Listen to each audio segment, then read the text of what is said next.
This is the Detroit Sports Podcast Network.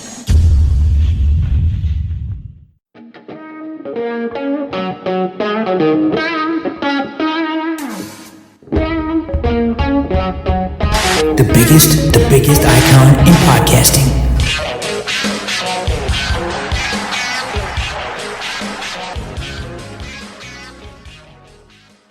Welcome in, everybody, to this week's edition of the DocNJock Wrestling Podcast. I'm your host, Adam the Jock Straczynski. On today's show, we've got Fallout from Dynamite. We've got Fallout from Dynasty with AEW. This is your WrestleMania Go Home show. We've got predictions. Also, I don't know if anybody knew how many champions and former champions are not on this WrestleMania card. Well, we've got the answer, and we're going to tell you a little bit later on in the show. But help me break it all down, sort it all out.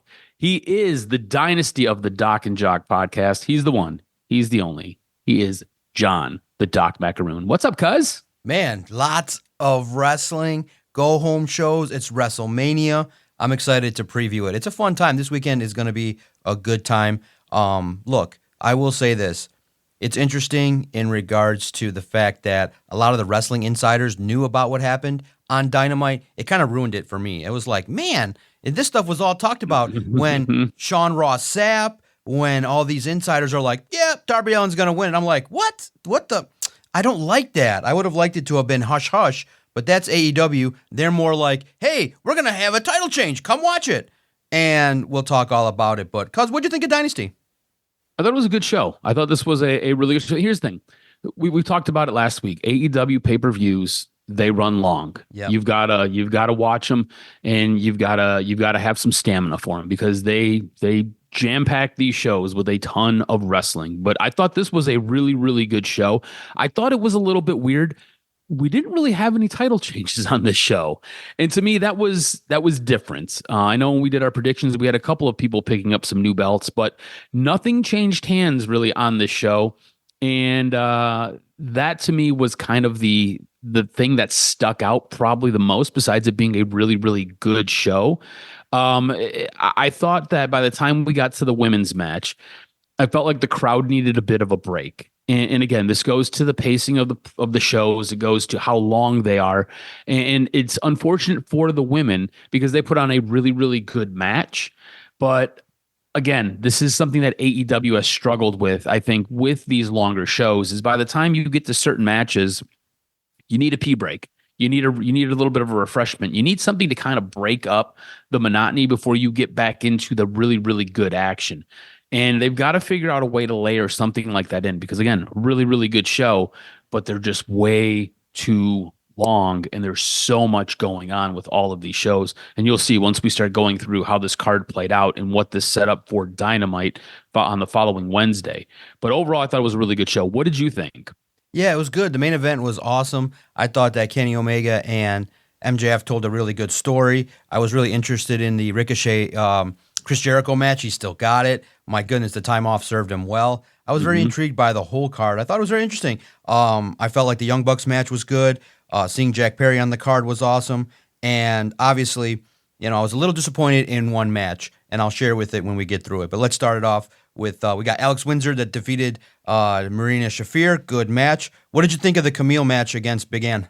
Look, it was good to see Camille back. Yeah. This is if you follow her, like I followed her on Instagram for probably 2 or 3 years prior to her signing with AEW. Then she comes into AEW, and I thought she kind of got a bit of a weird role being the heavy for Sasha Banks. And then that kind of fell apart. She went away. She filmed American Gladiators. So if you're going to be a fan of the new American Gladiators on Amazon Prime, she will be on that. She then comes back. She gets a big win. So she kicks everything back off with a big win. Again, highlighted on the pre-show. I think that sets her up really, really well. If I recall correctly, I think she ended up getting a match on Thursday's Collision. So it's one of those things where she's now going to get worked back into the women's scene, which I think is fantastic. Our next match seen Jack Perry defeating Mark Davis to retain his AEW national title. You then had Divine Domination defeating Maya World to retain their AEW women's tag team titles. The Young Bucks defeated Okada and Takeshita. I thought this was an interesting match. There was a point in this match at the end where Takeshita could have grabbed one of the Young Bucks and prevented them from hitting their finishing move. Instead, Takeshita just kind of put his hands up and said, go ahead, finish him. What did you make of this? I think we know where this is headed. They are taking their time getting us there. We've known for months where this is headed. And I feel like we're about to hit overdrive with this. Like, it's been a very, very, very slow burn between these two. And it feels like the Dynamite's kind of right there. And we're in, no pun intended, but we're about to go boom with these two between Okada and Takeshita. Yeah, it was. I thought, I mean, again, Young Bucks, great. They deserve to go over. But again, this has been weird. If you ask me overall for AEW, the two most overrated guys they got are Okada and Takeshita. Like, when are they going to get over? When are they going to get their opportunity? When are they going to win? When are they going to? I know they've won belts. They've had these things, but it just doesn't feel like they've gone from.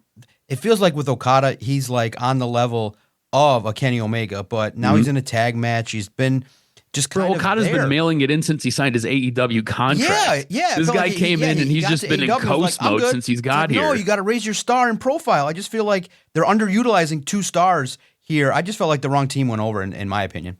I got you. Look, legit, Okada's just been cashing a check since he showed up in AEW. He's brought nothing to the table since he's been there. To me, when Tony Khan brought him in, I was like, okay, this is going to be fantastic. We're going to get some Okada Omega. We're going to kind of rekindle what took place in New Japan. You really haven't had that. Okada hasn't really been, in my mind and in my eye, a serious wrestler. I know he's a name, but that is all he is. This dude's been cashing a check and basically stealing from Tony Khan since he got there. Takeshita, again, he's had 2 or 3 times where his star has really, really peaked and they needed to cash in and push hard with him. And Tony Khan, I don't know if he's afraid to or not, but he's kind of let up off the gas. This is a guy who's went over to New Japan and he's won their biggest belt and he's been their New Japan champion. And he comes here and the guy doesn't even sniff the main event.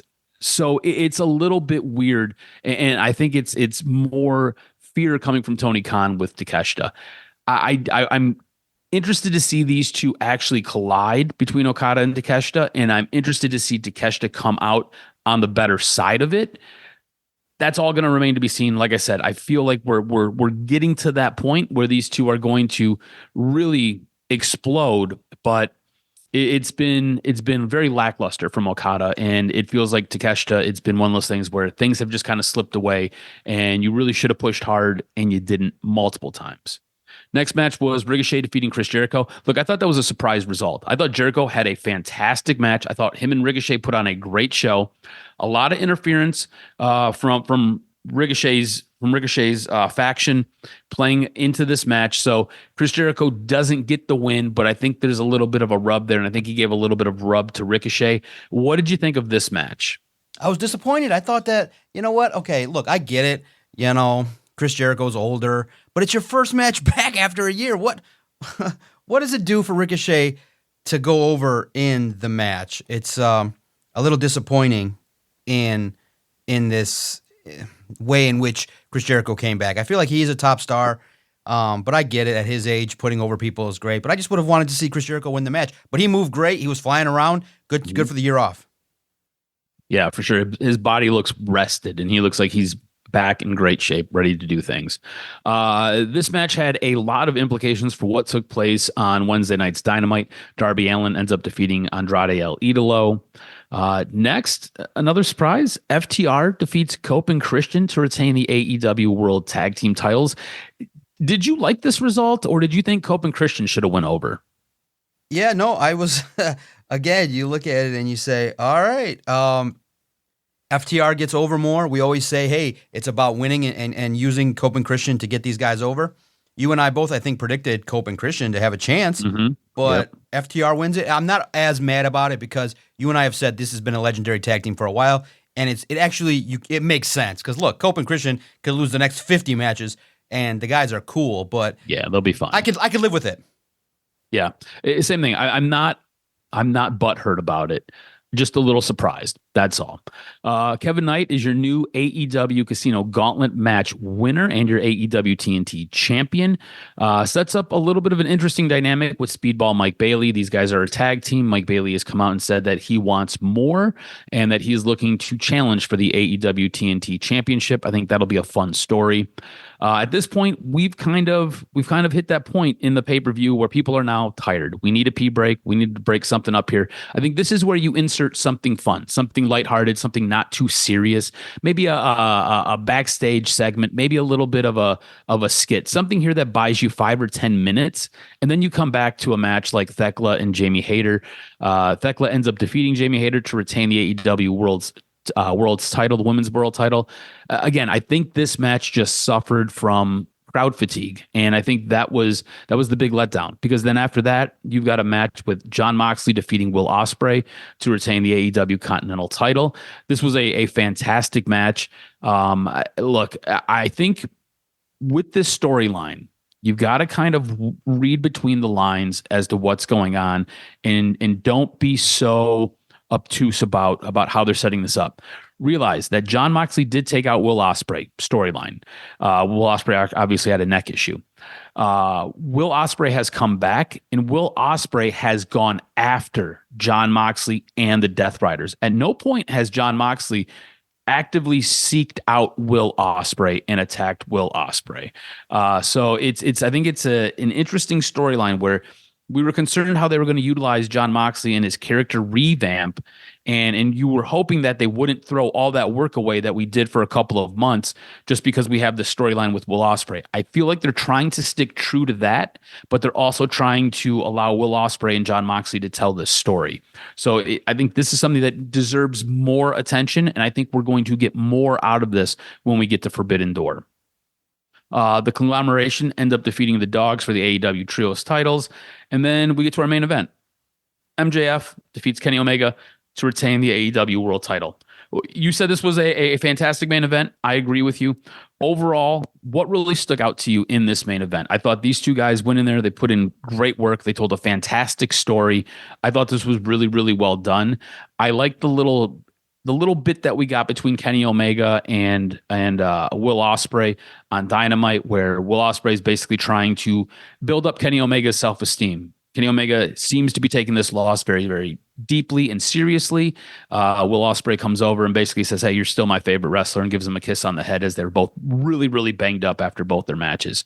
What did you think of the main event? Yeah, no, I like that MJF kicked out of the one winged eagle, the finishing move from Kenny Omega. I felt like it made an impact. I felt like, man, it just really harkens back to psychology and the way in which they both could perform. I felt like both were into it, and it flowed nicely. Look, in the end, Kenny Omega's not going to keep up with MJF. The right guy went over. Look, in the end, you could see kind of Kenny Omega a little bit, in the match, sensing that he's giving it all, but it might not be good enough. And that really, I think, elevated MJF with what he was able to do. Now, knowing what happened later, it just kind of sucks because, it's one of those things where in the realm of wrestling, you beat Kenny Omega. And yes, I know you used that to kind of propel what happened 3 days later, but in the end, that's a big deal. You beat Kenny Omega. That should be a defining moment. All that needed to happen on Wednesday was MJF really letting it sink in and slow down. Maybe you could have had the Darby Allin match next week. Like, just acknowledge that, hey, I just beat Kenny Omega. I'm sitting at the top of the mountain, and you put over Kenny. I've always, you could have MJF just come out. I've always dreamed about fighting in the biggest matches, and I know, I've said some things, but Kenny Omega is one of the best. You put him over, and you make the win feel like even bigger. But it's a good win. It was a great match, 45 minutes, I think, and it'll stand. And it's just really good to see MJF being in these opportunities because he's getting better at storytelling in the ring. It doesn't have to be all crazy, but I just wish that, in the end, from what you're hearing as to what happened on Dynamite, I get it. But in the end, it's a great match. It lived up to the hype. And really, Kenny Omega is not going to lose much by losing this match. But I really did feel like you could have elevated MJF even more with the opportunity that he had to win this match. Yeah, it could have been a little bit of a missed opportunity. And look, it all, I think, kind of comes together and coincides with what took place on Dynamite. Before we get to that, we take a quick look at calling the card. I got the point. I extend my lead to 6, 9.5 to 15.5. WrestleMania is kind of our culmination of starting a new season of this. So in this case, I get the title for the year. WrestleMania will have us starting anew. All that being said, like we said, all of this kind of culminates with what we got on Dynamite. And Dynamite was a very fun show, very fast-paced show. I thought it was well done. But it leads into Darby Allin cutting a very impassioned promo on MJF as he says he's challenging him here in Washington, which is his home state, and he's looking to get the victory. MJF claims that he's hurt and he's beat up and says he can't wrestle. All of a sudden, Tony Khan says, yep, we're going to have this match. It's going to be the main event of the night. MJF is just upset and angry. We end up getting to the main event, and MJF tries to low blow Darby Allin. Darby Allin ends up low blowing MJF. Next thing you know, we've got 4 coffin drops. We've got the side headlock takeover, which leads to Darby Allin winning. That was part of the storytelling purpose in this match. MJF has beaten Darby Allin, I think, 3 times with a side headlock takeover. So your new AEW champion is Darby Allin. And I think the craziest part of this, you talk about all the counter programming that goes on with WWE. The biggest thing coming out of this week headed into WrestleMania weekend is that we have a new AEW champ, and it's Darby Allin. Now look, part of the reason for some of this is MJF is set to go do another movie. I feel like MJF, and that's why I said it all kind of makes a little bit of sense when you look at it this way, right? So MJF ends up facing Kenny Omega. Him and Kenny have a great match. MJF kind of gets a bit of the rub from Kenny Omega. Kenny Omega, now you're telling a storyline about his redemption and his comeback arc as he's doubting himself. MJF then goes into Wednesday night and he's riding high and he's here to celebrate, only to find out that he's got a match against Darby Allin. Darby Allin basically says, look, I've showed up in this business and I'm going to be Darby Allin. And if I can't win as Darby Allin, then I'm going to die trying. And I feel like Darby Allin might actually kill himself in the ring because of the way he wrestles, but that's neither here nor there. Darby Allin then gets arguably the biggest win of his career, and he's your new AEW champ. This now allows MJF to go off and essentially this week start filming whatever his new movie is that he's going to be working in. So it all kind of made sense if you look at it from the outside perspective, everything kind of pulling MJF away from the business. And I think this is fantastic for Darby Allin. I guess the big question for you is, what did you think of the counter programming by AEW? Was this fantastic? Was this smart? Was this sneaky? Because we now have an AEW world champ who has been, they refer to him as one of the pillars of AEW. This is a guy who climbed Mount Everest and planted the AEW flag for the company. And then do you think Darby Allin will be a long-term champion? Because you got to realize there are now a bunch of heels that are vying for the AEW championship. You got to remember Swerve is out there. Tommaso Ciampa on Dynamite threw his name in the mix. There's going to be a ton of heels now coming for that title. I'm assuming that Andrade is going to want in as well, maybe want some redemption. So I feel like this was a smart time to do this. This was an interesting way to pivot it. And the week that it happened, I think was fantastic because for about 2-3 days, this is all that's been talked about. You've got your build for WWE, but this has kind of overshined it, and this has taken some of the headlines away from what is supposed to be a huge weekend in wrestling for WWE. Yeah, look, it's counter programming. It's always about, I love the fact that, we've always seen pictures of the Las Vegas airport and there's AEW signs there. It's cool. It's funny. It's unique in how they do it. And it's awesome to be able to see the back and forth nature, with Triple H kind of with the little digs of like, there is no other real promotion. It's like, it's us. And Nick Khan kind of saying, yeah, but in the end, all the wrestlers are watching all the shows and they're all happy because it makes things better. And look, what's the weird part is the connector is that Cody Rhodes started the competition. So that's what makes it fun is that, the guy that's inside WWE, the top guy making all the money, kind of helped to make a competition that's really good for the wrestling business. So in the end, look, I look at it for Darby Allin. It was a nice moment. Getting squashed in 2 minutes, I would have to me, I would have liked to build. I would have liked to it be special. I don't feel like Darby Allin's reign is going to be big because doesn't it feel like MJF should really be in the main event of their biggest show in August in London against Will Ospreay? So I'm of the opinion that, I get for some people it's like, well, title reigns don't always have to be 40 days or a month or even 2 weeks. It can be, similar to, a situation where you just kind of reward Darby Allin for the work that he's done. But it would have meant something if there would have been a build, a story, a law, something to kind of tell. It's just kind of like, yeah, we got Darby Allin winning it, and here we are.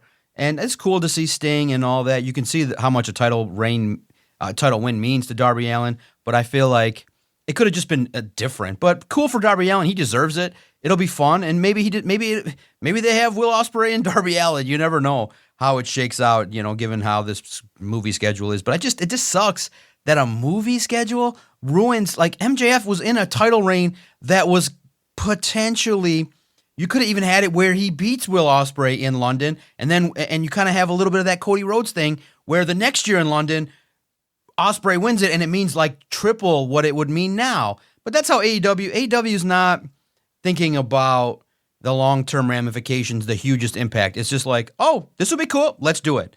And I guess, but it just feels, and also too, when 6 reporters posted out there like the same, like 32 hours beforehand, you're like, and then all the content creators are talking about it, it ruins the mystique. Like, okay, Monday I wake up and read the paper, Darby Allin's going to win the title on Wednesday. Like, what the fuck is that about? I don't roll that way. I don't like wrestling that way.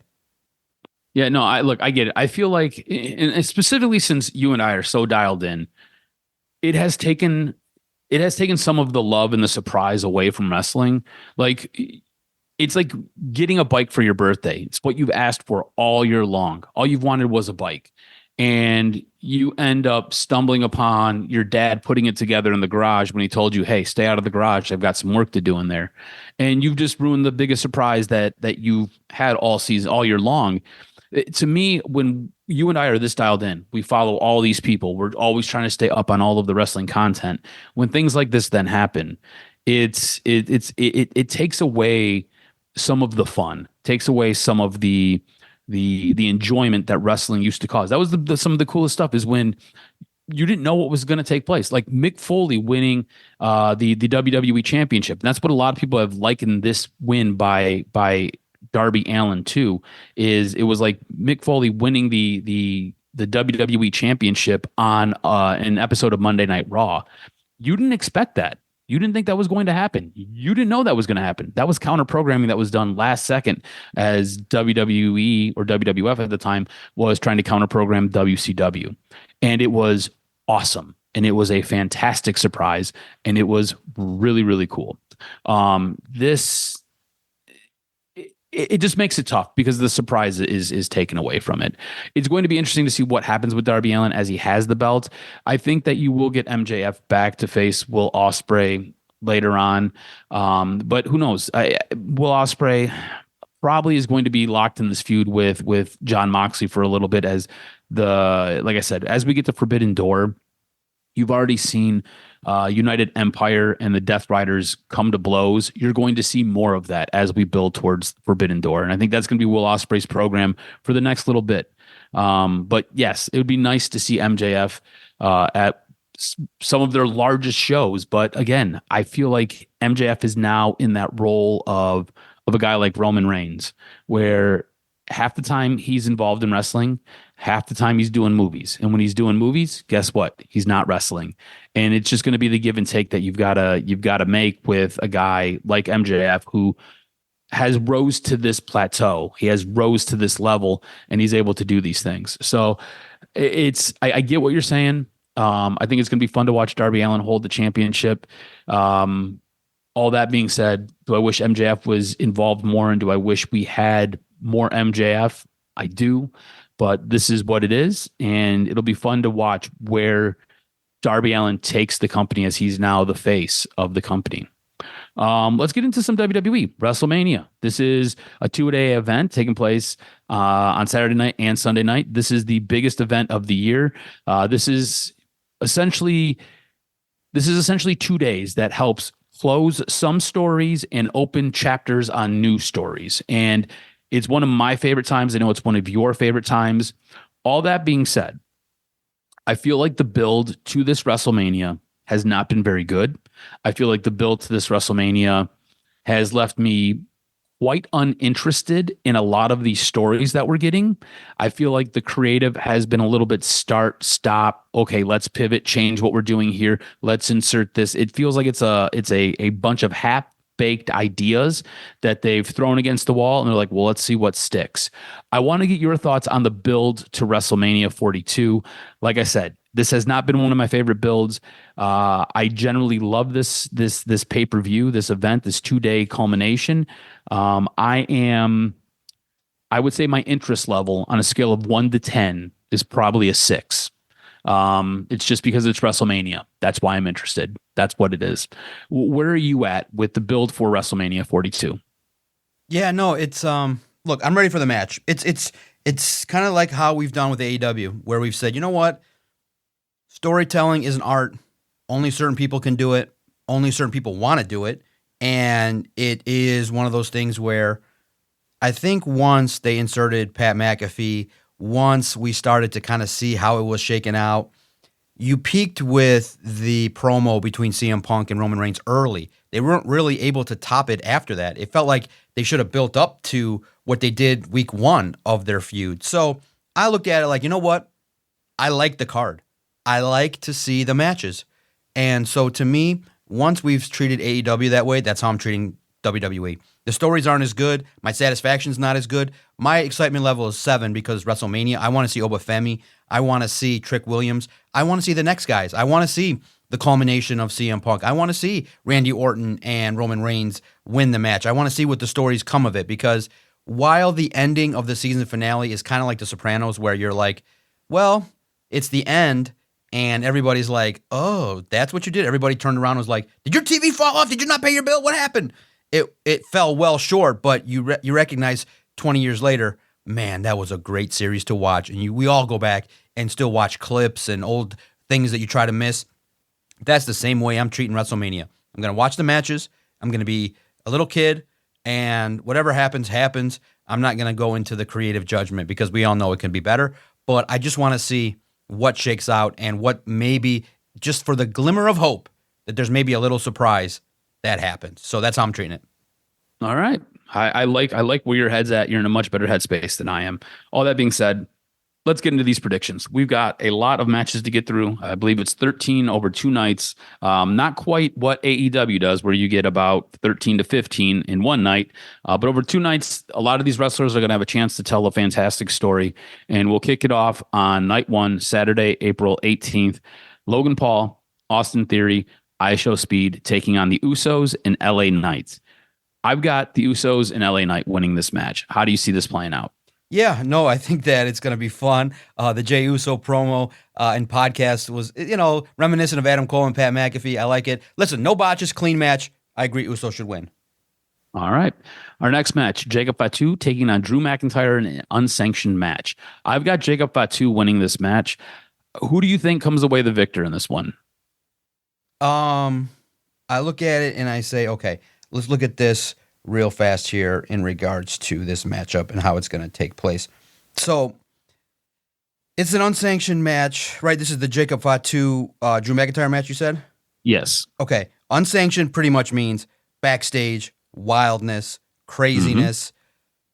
It's going to be interesting. It's one in which it could get aggressive. I feel like Jacob Fatu needs this more than Drew McIntyre. Drew McIntyre had a title reign. I need Fatu to have a big second half of the year. So give me Jacob Fatu. Don't forget either, Drew McIntyre is going off to film Highlander. That's part of the reason why I'm going Jacob Fatu. He's got a movie that he's set to do. It doesn't make any sense for him to win this match, especially when you could help elevate a guy like Jacob Fatu. We've got our Women's World Championship match. Stephanie Vacour, Liv Morgan. I feel like this has been one of the more messy, sloppy builds that we've had. Look, I'm a fan of Stephanie Vacour. I don't necessarily know if I've been interested in her as a women's world champ. I feel like I was more interested in her chasing the belt than actually holding the belt. That being said, I feel like Liv Morgan can help elevate the belt. I'm going to go Liv Morgan. Ooh, yeah, that's a good one too. Her work, I mean, she's been getting messed up, you know what I mean? It is wild because I got to catch up, and I could see Liv Morgan, but I feel like Triple H might be needing the opportunity here for Stephanie Vaquer to get that next level with a nice match. So I need Vaquer to win this match. So come on, Stephanie. I need you to get after it. All right. Next, we've got our Women's Intercontinental Championship match. AJ Lee defending against Becky Lynch. I'm going to be honest with you. This is a match I have zero interest in. I don't care who wins this match.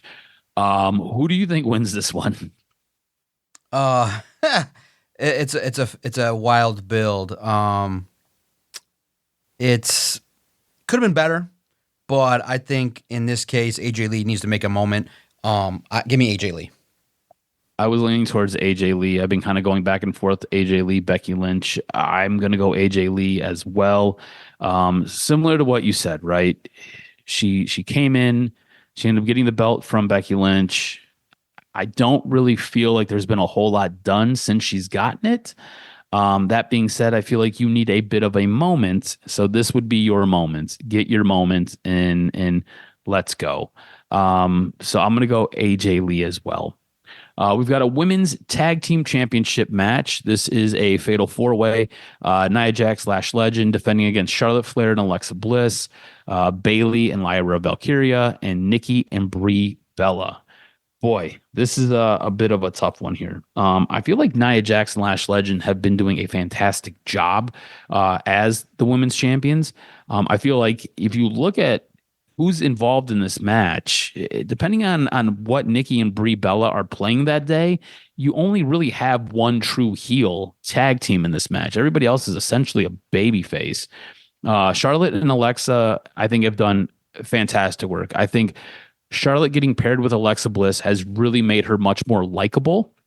And I think that's awesome for Charlotte Flair, because if we're being honest, she was one of the women I detested the most. I did not care for Charlotte Flair. I find her much more enjoyable now, much more. I can stomach her now. Bayley and Lyra Valkyria. I feel like if there was a tag team that kind of needs this the most, it would be these two. That being said, Nikki and Brie Bella basically came back to them like, we are the original women's tag team. We need this belt to basically solidify our place in history. I could see them winning this match on a Saturday, and I could see them losing these belts on a Monday. So I'm going to go Nikki and Brie, but they turn around and drop them very, very quickly. That's very fair, huh? You know what? Listen, in my mind, you've done Bayley dirty. You've done her dirty for a long time. Give her a moment. She earned it. And I think when Triple H said, hey, it'll all work itself out, Bayley and Lyra need to have this. Give me Bayley and Lyra. It'll be a great match. And then they go into the feud with Nikki and Brie, and then go there too. So I think Bayley deserves her WrestleMania moment. It's good to see her on this card, to say the least. So give me Bayley and Lyra Valkyria in this match.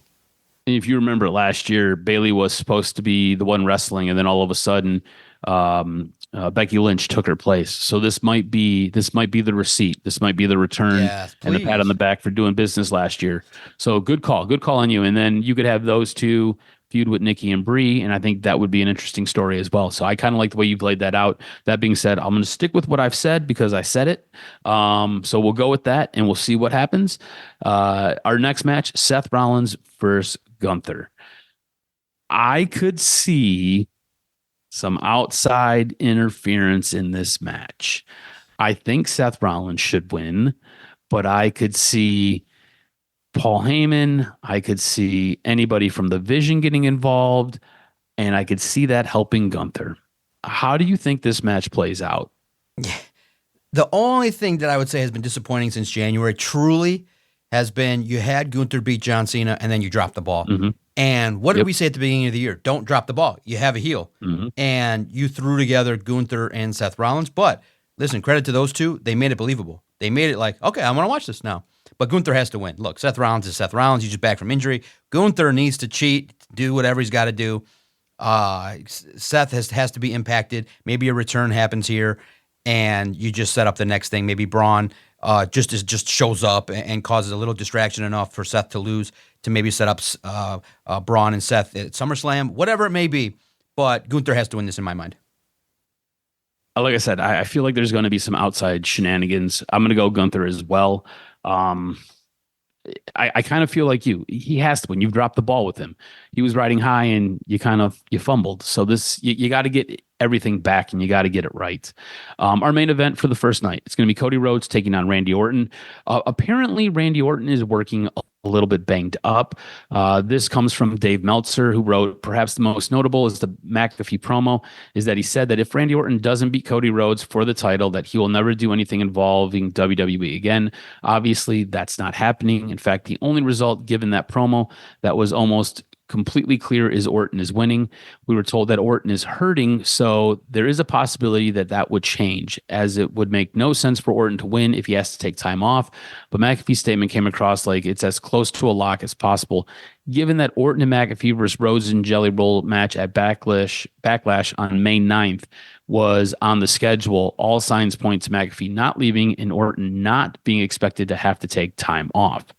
So all that being said, going into this match, before I even found out that he was a little bit banged up, I was going Randy Orton as well. So I'm going to stick with my initial thought, and I'm going to say Randy Orton wins this match.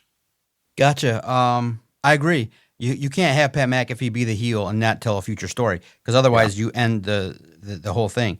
So you can do something with it. Look, it's got to be that way. So give me Randy Orton in what I think will be a classic match, chaotic all over the place, but Randy needs to get his WrestleMania moment, in my opinion. Randy Orton wins his 15th championship on Saturday night, which then is the segue into WrestleMania Night 2 on Sunday, April 19th. We kick this show off with Obafemi versus Brock Lesnar.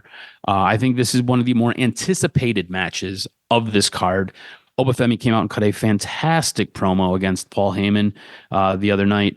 I think Obafemi, 5-tool player. The guy looks great. His in-ring work is very, very good. His mic skills, very, very good. This dude has it all. I'm going to go Obafemi for the win here. You have to make this guy. You have to. Brock Lesnar has to do the job here. Yeah, no doubt about it. It's this is the kicking off point of the next generation in my mind. One mission is to entertain the crowd, make people forget about all the drama, the ticket prices, and 2 is to elevate Trick and Obafemi. That will happen. Brock will do it. He knows the business. It'll be an honor. It'll be really the passing of the torch in some way. Obafemi wins it. All right. Our next match is our Intercontinental Championship. It's a ladder match. You've got Penta defending against Javon Evans versus Dragon Lee versus JD McDonough versus Rusev versus Rey Mysterio. I'm going to go Javon Evans in this match. If I had to pick a close second, it would be Rey Mysterio. Rey Mysterio is back. He's finally healthy. I know the way Rey Mysterio wants to go out is he wants to have Dominic end his career. He wants Dominic to retire him. I think it would be really, really fitting if Rey would win the Intercontinental Championship. And next thing you know, he's in a feud with Dominic Mysterio. And Dominic Mysterio ends up ending his career maybe at SummerSlam. I could see that playing out. All that being said, they really seem to like Javon Evans. He does a lot of fantastic high-flying stuff. I'll be honest with you, I'm not quite into him, but I think this is a match where it really helps showcase his abilities, and I think he gets over here. I'm going to go Javon Evans. Agree. I think so, too. I think it's a moment that you can make, and if it's not, I could see maybe even Rusev just surprise everybody just to say, hey, give the guy a bone for something. But, to me, I'm going to power rank it Javon Evans, Rusev, Penta. But yeah, you're right. I think Javon Evans, it makes sense here because our mission is to create the next wave of stars. Javon Evans, IC champ. All right, the match that I did not want to see and the match that I did not really care about until things got very real in real life. Jade Cargill defending her WWE Women's Championship against Rhea Ripley. Again, I still don't want to see this match. I don't know how good this match will be. I feel like Rhea is fantastic in the ring, but I feel like Jade is a bit of a stiff cardboard box. And I don't know if these two styles actually complement each other and actually work. And I don't know if Rhea Ripley can spit shine this turd. I'm going to say Rhea Ripley wins this match, but to me, the best booking would be for Jade Cargill to beat Rhea Ripley because it could help elevate her. Jade Cargill has done absolutely nothing with this title except beat BFAB and Meechin. That's all she's essentially done since she's been the women's world champ. Again, she's a look, but I don't think she's got the go. So I'm going to go Rhea just for the sake of the title and for the sake of the business. Give me Rhea Ripley. Who do you have? Nice. I just think that, you can't totally bury. You would, if you give it to Rhea, you bury Jade Cargill. Give me Jade Cargill. The only mission is, Jade, you got to keep up with Rhea. This is Rhea's show, and you got to show what you're about. You got to actually put together what you've learned, if anything. Psychology, execution, timing. Take your time. If a little thing happens, just keep it moving, but you got to establish your dominance. Give me Jade Cargill in this match. All right. We've got our United States Championship match. Sami Zayn defending against Trick Williams. I believe I know where you're going to go. I'm going to lob a guess that you're going to say Trick Williams is going to win this match. Yeah, look, pretty straightforward. Superstar, the lemon pepper steppers, give me Trick Williams. Look, if you want to know what level of superstar this is, he even did a rap song dissing Sammy. Cool, very cool. Trick Williams, baby, it's gonna be a no-brainer. I'm gonna go Sami Zayn. I think he needs a WrestleMania moment. So I'm going to go a little bit different than you. I've got Sami Zayn for the Dubsky here. I'm probably wrong. Trick Williams is probably the right pick. But I'm going to go Sami Zayn. I'm going with my heart, maybe not my mind. We'll see what happens. We've got Finn Balor taking on Dominic Mysterio. We are supposed to get Demon Finn Balor, which I think is fun, fantastic. It'll be refreshing to see him bring this character back. I feel like for the almost year and a half build that we had for this match, we could have invested a little bit more where Dominic Mysterio was sniping Finn Balor, was taking Finn Balor out, was beating Finn Balor up to force him to bring the Demon back. I feel like at this moment in time, the Demon itself has just been a caricature of what it was supposed to be.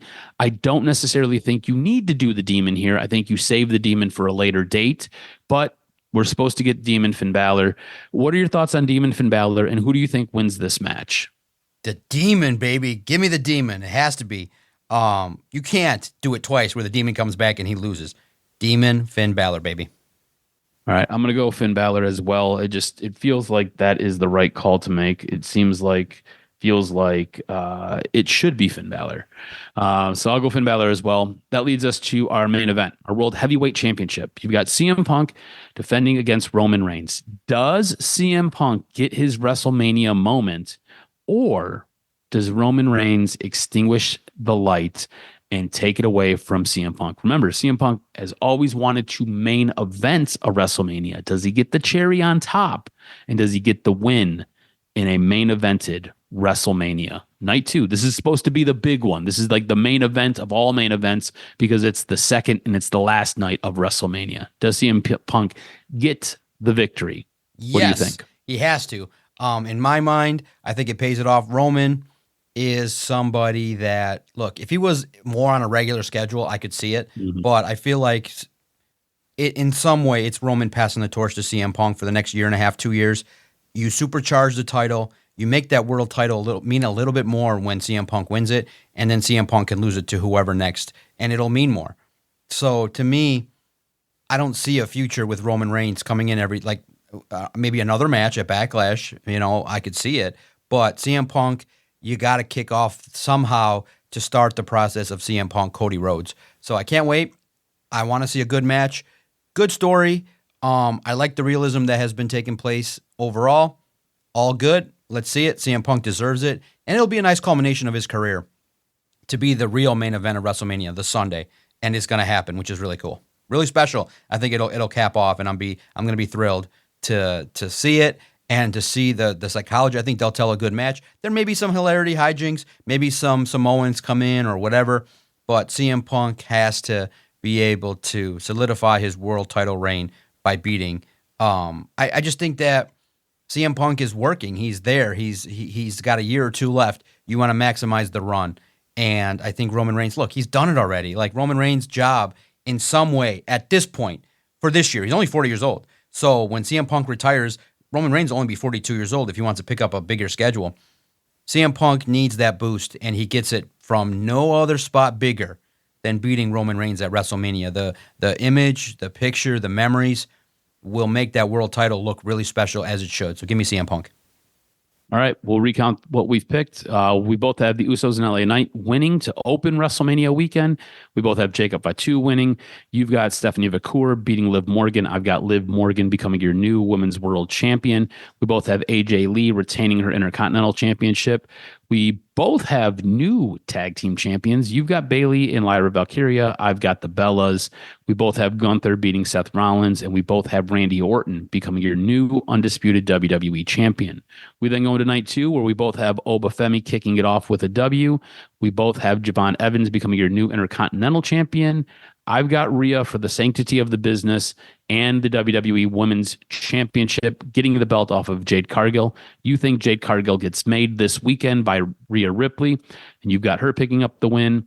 You also have Trick Williams becoming your new United States champion. I've got a surprise with Sami Zayn retaining it, giving him a WrestleMania moment. We both have Finn Balor as the Demon defeating Dominic Mysterio, and we both have CM Punk winning and defeating Roman Reigns as he retains his World Heavyweight Championship. You ready for some news and notes before we get out of here? Great breakdown, WrestleMania. It's going to be fun, man. Here it is. It's the season finale. And also, too, listen, while this season, we could say, is not ending the way, I'm a little bit excited about what the new season could bring. Maybe it's Joe Hendry. Maybe it's some NXT dudes, Trick, Obafemi. The next generation has a chance to take off in 2026.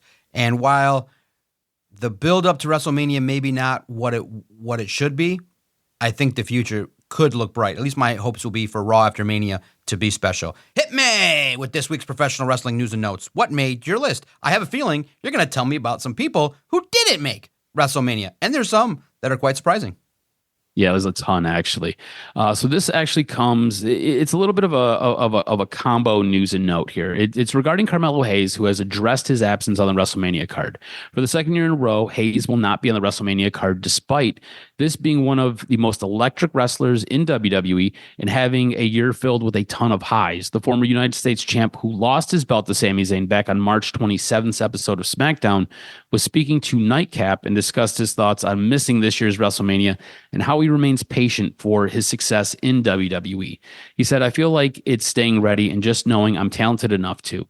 If they give me the ball, it's guaranteed. That's really what my mentality has always been. You ever hear the phrase, success is not earned, it's given? I feel that's a lot with WWE. Anybody really, until they give you the ball, how will they know that you can score? Until they put you on the field, how do they know that you can make a play? I think that's really what it comes down to with what we do, is waiting for the ball or waiting for them to put you in.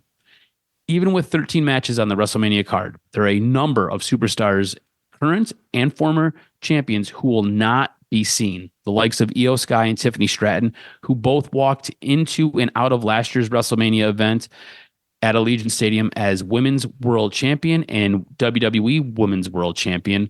The current United States Champion Julia and WWE Tag Team Champions Damian Priest and R-Truth are also set to miss out on this year's event as the only champions not featured on the show. Other notable names missing this year's WrestleMania show includes Ilya Dragunov, Asuka, Kairi Sane, Roxanne Perez, Raquel Rodriguez, Solo Sikoa, and Braun Breaker. Braun Breaker, probably the most surprising. Breaker reportedly has been cleared from his injuries, and the company has opted to not go with Rollins versus Breaker. Instead, they're going Rollins versus Gunther. This is where maybe we see Braun Breaker show up for the match on WrestleMania, causes a bit of the distraction, and costs Seth Rollins his victory. So really, really interesting. A lot of big names not on this card, and a lot of champions not on this card. So it feels like you could go the AEW route and get everybody on a card, but I feel like WWE does a little bit of a better job pacing out their shows.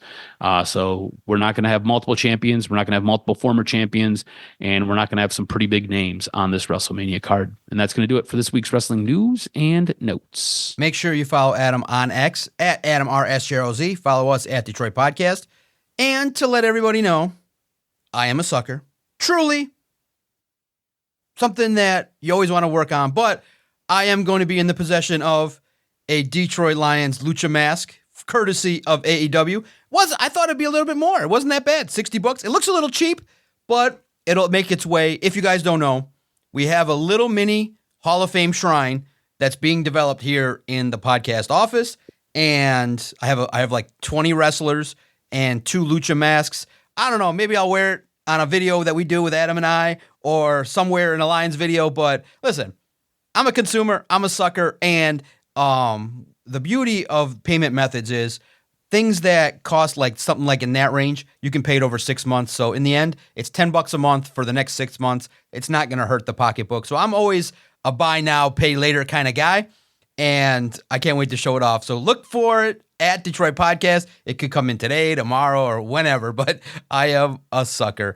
And sucker for professional wrestling, as always. So much content. Nick Khan on a podcast. Triple H is doing a podcast with Variety with Shawn Michaels. Cody Rhodes, got to plug Sports Illustrated, spent an hour, and I loved it because Jimmy Trania is a smart podcaster. He gets all the big media guests. He's featured on Sports Illustrated, and he asked Cody directly, dude, nobody likes this McAfee stuff going on. And Cody answered it perfectly. He's like, yeah, it's pretty bad. Nobody likes it. But, and it's a great answer. It's a great delivery, and they don't shy away from it, which I like. Triple H also doing a lot of podcasts. It's great. The wrestling content in the ring, the wrestling content outside the ring has been top notch. Make sure you take advantage of it. And the podcast game has really amplified the joy you can have where you don't even have to watch the matches. You can just watch the talk about the matches and you'll be in the know. Thanks everybody for tuning in. We'll break it all down next week on the next episode of the Doc and Jock Wrestling Podcast.